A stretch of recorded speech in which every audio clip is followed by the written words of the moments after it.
Shalom saudara, dalam hidup ini ada 3 tingkatan atau 3 level seseorang, yaitu seseorang yang dipercaya, kemudian orang yang dipercayai, dan kemudian orang kepercayaan. Nah, kira-kira saudara yang mana? Dan Kingdom Lifestyle kita hari dalam kitab Yosua pasal yang ketiga sampai yang ke-6 dan 1 Korintus pasal yang ke-4.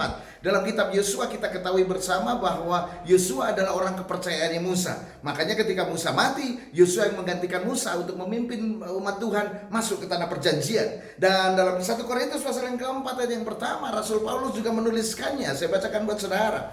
Demikianlah hendaknya orang memandang kami sebagai hamba-hamba Kristus yang kepadanya dipercayakan rahasia Allah, yang akhirnya ditutup dari pelayan-pelayan yang demikian ialah bahwa mereka ternyata dapat dipercayai. Jadi dipercayai dulu baru dipercayakan. Ini dia. Jadi syarat pribadi yang dapat dipercaya tentu saja adalah seseorang yang mampu menjaga rahasia, memiliki kesesuaian antara perbuatan dan perkataan, mampu bekerja sama dengan tulus dan bertanggung jawab. Ingat saudara, tidak semua orang memperoleh kesempatan untuk bisa dipercaya. Nah, mari kita lihat apa itu dipercaya, dipercayai, dan dipercayakan. Dipercaya yang pertama itu adalah begini: orang yakin kepada saudara karena saudara jujur, saudara tidak berbelat-belit, perkataan dan tindakan saudara sama. Saudara kalau berjanji, saudara menepatinya. Saudara tidak berpihak ketika ada sebuah perkara di depan saudara, maka saudara akan percaya kepada saudara. Dan di level ini saudara menjadi orang yang dihormati. Saudara menjadi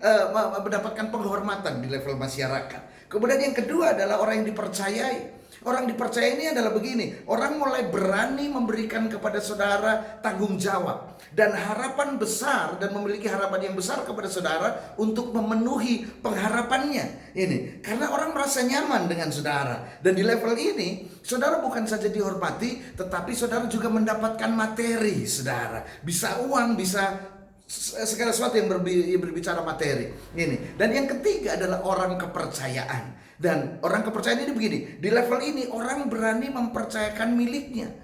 Jadi miliknya, hartanya, dia berani mempercayakan kepada saudara, bahkan sampai kepada hak-haknya dipercayakan kepada saudara. Karena apa? Dia merasa aman dengan saudara. Sama seperti Yusuf yang menjadi orang kepercayaannya Fir'aun, yaitu apa? Fir'aun mempercayakan pemerintahannya kepada Yusuf. Dan di level ini saudara mendapatkan bukan saja materi, tetapi penghormatan yang sama seperti pemilik.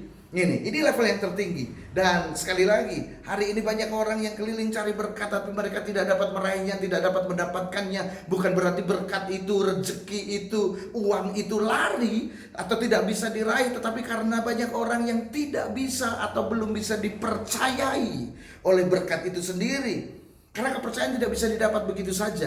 Kepercayaan itu dapat diraih dengan cara apa? Dibina, dibangun, dan ditanamkan.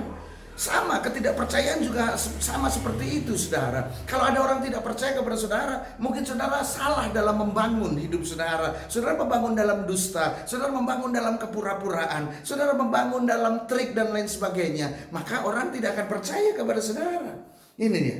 Jadi hari ini ada 2 checkpoint. Apakah saudara memiliki kesempatan? Saya percaya saudara semua memiliki kesempatan untuk menjadi orang-orang kepercayaan. Tapi mari kita lihat, checkpoint ini harus ada menjadi kualitas dalam hidup saudara. Yang pertama adalah begini: apakah saudara dapat menjadi orang kepercayaan? Yang pertama, bagaimana sikap saudara terhadap janji-janji saudara? Baik janji saudara kepada orang lain, termasuk juga kepada diri saudara sendiri. Sebab begini, ketika saudara tidak menepati janji, maka saudara sedang menyuruh orang di sekeliling saudara untuk tidak percaya kepada saudara. Sebab hidup saudara terikat dengan janji saudara. Jadi kalau ada orang yang tidak percaya, itu karena saudara sendiri yang membuatnya.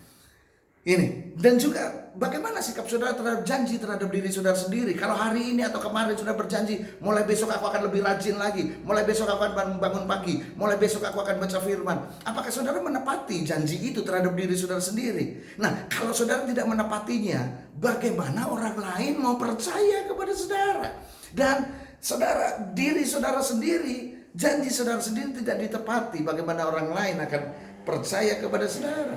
Kemudian yang kedua adalah bagaimana sikap saudara terhadap hal-hal yang kecil di sekeliling saudara. Sebab Lukas 16 ayat 10 mencatat begini: barang siapa setia terhadap perkara yang kecil, ia setia juga dalam perkara yang besar. Dan barang siapa tidak benar dalam perkara kecil, ia tidak benar juga dalam perkara yang besar. Jadi hari ini saudara, Apabila ada di antara saudara yang sedang dipercayai, bahkan menjadi orang kepercayaan, jaga itu baik-baik, sebab itu berkat Tuhan yang diberikan kepada saudara. Kerjakan kepercayaan itu dengan setia, sepenuh hati saudara, karena saudara telah memperoleh berkat itu. Jangan sia-siakan kepercayaan yang diberikan kepada saudara. Kingdom Lifestyle hari ini, Tuhan Yesus memberkati saudara.